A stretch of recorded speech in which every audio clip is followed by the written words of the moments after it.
Hey, and welcome back to another Skag Academy video lesson. In this video, we will be discussing continuation block logic. So let's jump right in. Continuation block logic, guys. A continuation block, or CB, is going to be nearly identical to the order block that you just learned about in the previous lesson.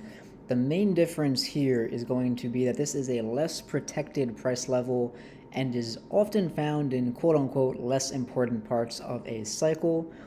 The same basic candle pattern is going to be used for this continuation block as the order block, and is going to be, of course, below here as a reminder.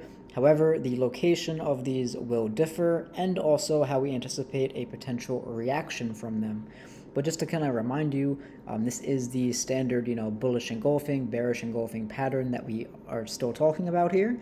Again, it's just the location and how we're going to, react to these is a little bit different. So this is located, well, everywhere else, right? So unlike a traditional order block, the locations of these are actually less important, and you're going to find them a lot more often.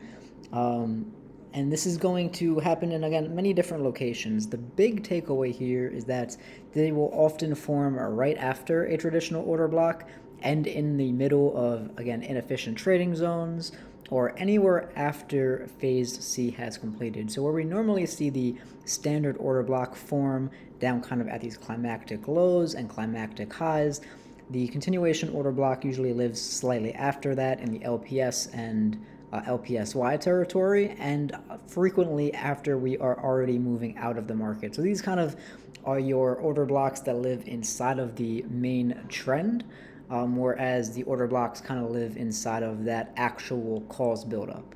So anytime you see after spring, after UTAD, these are no longer order blocks, and they are continuation blocks. So again, just some locations that you'll spot them in accumulations. They won't be in the spring or the test, but they will be in that phase D and E environments, where you'll see them at the LPSs in, right before we break out of the ranges, and then usually also within inside of that phase C.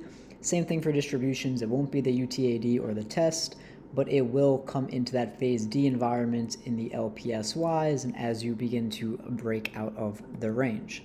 Same thing with subcycles. You're going to find these mostly after the spring and test. There may be some, early range continuation blocks as well, but typically going to happen after that spring and test, where you're in that phase D and E environment.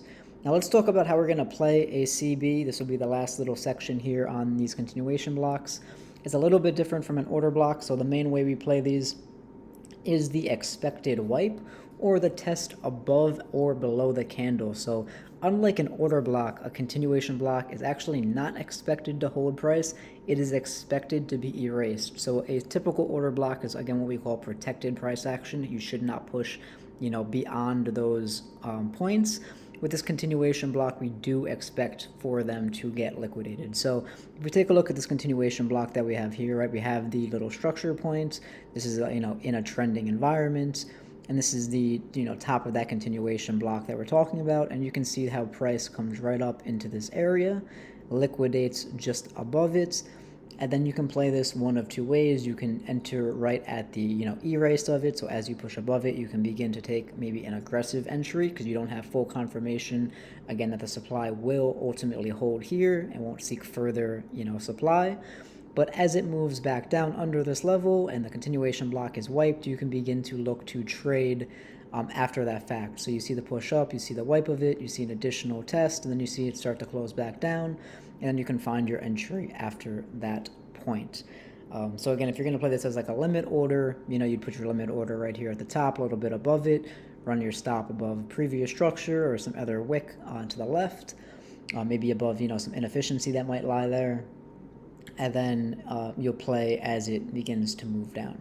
So that's a continuation block. It's very, very simple, guys. If there's any questions on this, feel free to leave a comment below the video or in the Discord/community.